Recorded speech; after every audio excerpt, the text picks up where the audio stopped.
The cafe clock ticked louder with every passing minute, each second landing like a small wound on her patience and pride. And by the time 2 full hours had slipped away, she had already accepted the quiet humiliation that comes when hope shows up dressed as foolishness. People around her laughed, cups clinked, chairs scraped the floor, life moved on without noticing her stillness. And she wondered how something as simple as a blind date could make her feel so painfully visible and invisible at the same time. She had rehearsed excuses for leaving, imagined the sympathetic look she would give herself in the mirror later, and decided that this would be the last time she trusted a stranger's promise.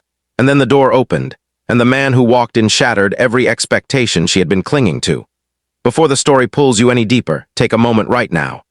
If you believe in kindness, in second chances, in the quiet miracles that happen when people least expect them, please like this video, share it with someone who needs hope today, leave a comment, and subscribe to the channel. These small actions help stories like this find the hearts that need them most. She had arrived early, of course. She always did. Being early was her way of proving to herself that she was still responsible, still reliable, still worthy of effort even after life had taught her how easily people disappeared. The cafe was warm and softly lit, the kind of place that made loneliness feel almost romantic if you didn't sit with it too long. She chose a table near the window, ordered a coffee she barely touched, and checked her phone more times than she wanted to admit. The messages from the dating app were still there, friendly and thoughtful, full of small details that made her believe this meeting might be different. He had said he might be late because of work, and she had smiled at that, telling herself that responsibility was a good sign. 15 minutes passed, then 30, then an hour. With every glance at the door, her optimism thinned, replaced by a familiar ache that whispered she should have known better. As time dragged on, her thoughts drifted backward to the years that had shaped her into someone who waited too long for people who never arrived. She had been married once back when promises felt solid and forever sounded believable. That marriage ended not with a dramatic betrayal, but with a slow erosion of care, a quiet neglect that hurt more because it was invisible to everyone else. After the divorce, she learned how to rebuild herself piece by piece, how to smile at work, how to eat dinner alone without crying, how to convince friends she was fine.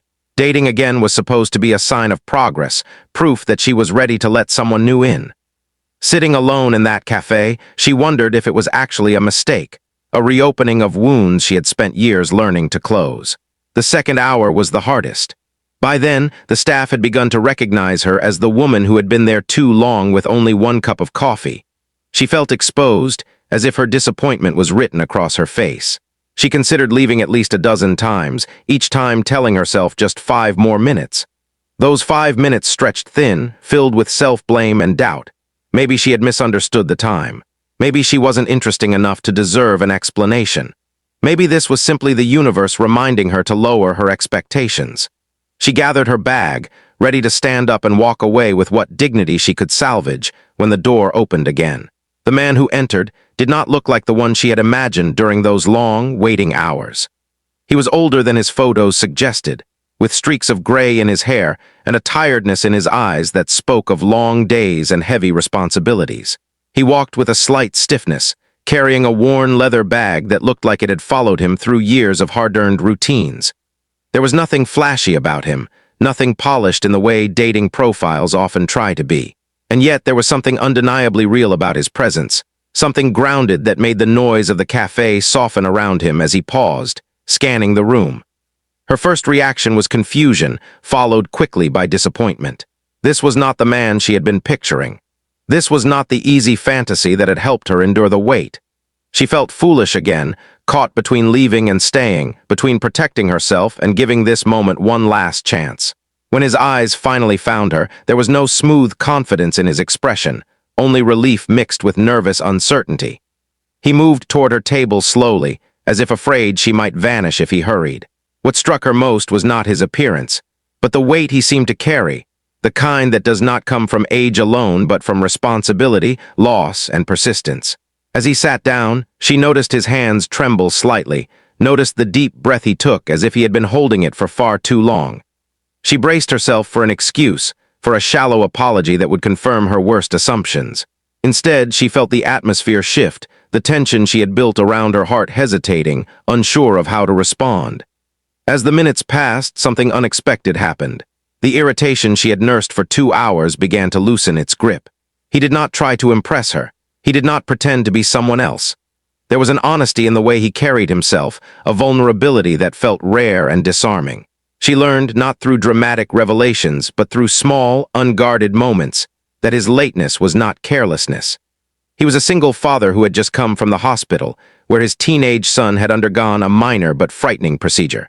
He had sat by a hospital bed longer than planned, choosing reassurance over punctuality, knowing he might lose this chance but unwilling to abandon his responsibility. Her perspective shifted quietly, like a sunrise you do not notice until the light is already there. The 2 hours she had spent waiting began to feel smaller in comparison to the years he had spent showing up for someone who depended on him. She recognized the tiredness in his eyes because she had seen it in her own reflection during her hardest seasons. In that shared understanding, something softened between them. The cafe faded into the background as they both settled into the simple act of being present, of letting the walls they had built for survival rest for a moment. She found herself listening more than she spoke, absorbing the way he talked about life not as a series of achievements, but as a collection of moments that mattered. He spoke about learning patience through fatherhood, about the quiet fear of raising a child alone, about the guilt of wanting companionship while already feeling stretched thin. None of it felt rehearsed. None of it felt like a performance. It felt like truth, offered without guarantee of acceptance. And in that honesty, she felt something stir that she had almost forgotten how to recognize: respect. The challenge she faced was no longer about being stood up or disappointed. It was about deciding whether she was brave enough to let go of the version of love she had imagined and make space for the one unfolding in front of her. She had spent so long protecting herself from being hurt again that she had forgotten how protection could sometimes become a prison. Sitting across from this imperfect, sincere man, she realized that second chances rarely arrive in the form we expect.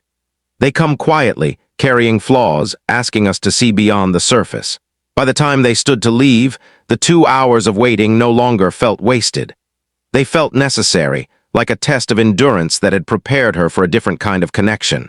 She stepped outside into the cooling evening air with a strange mix of calm and possibility settling in her chest.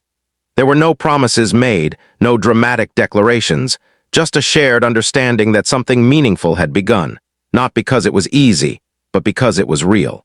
If this story is touching something inside you right now, if it's reminding you of a time you waited or hoped or almost walked away, please pause and show some love. Like the video, share it with someone who believes in unexpected grace, and let us know in the comments how this story made you feel.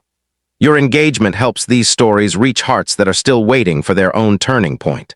As she walked home that night, she reflected on how close she had come to leaving, to closing herself off once again. She realized that kindness is not just something we give to others. It is something we allow ourselves to receive. Waiting 2 hours had felt like rejection, but staying had opened the door to understanding.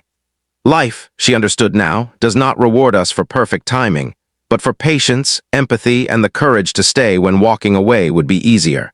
Before this story ends, I want to ask you something special. Please take a moment and comment below with a single word that represents what this story meant to you. Hope, patience, love, healing, or even waiting. Your words matter more than you know. In the end, the man who arrived did shock her, not because he was late, not because he failed to meet her expectations, but because he reminded her that the most meaningful connections are born not from flawless beginnings, but from imperfect moments met with understanding. And sometimes, the longest waits lead us exactly where we are meant to be.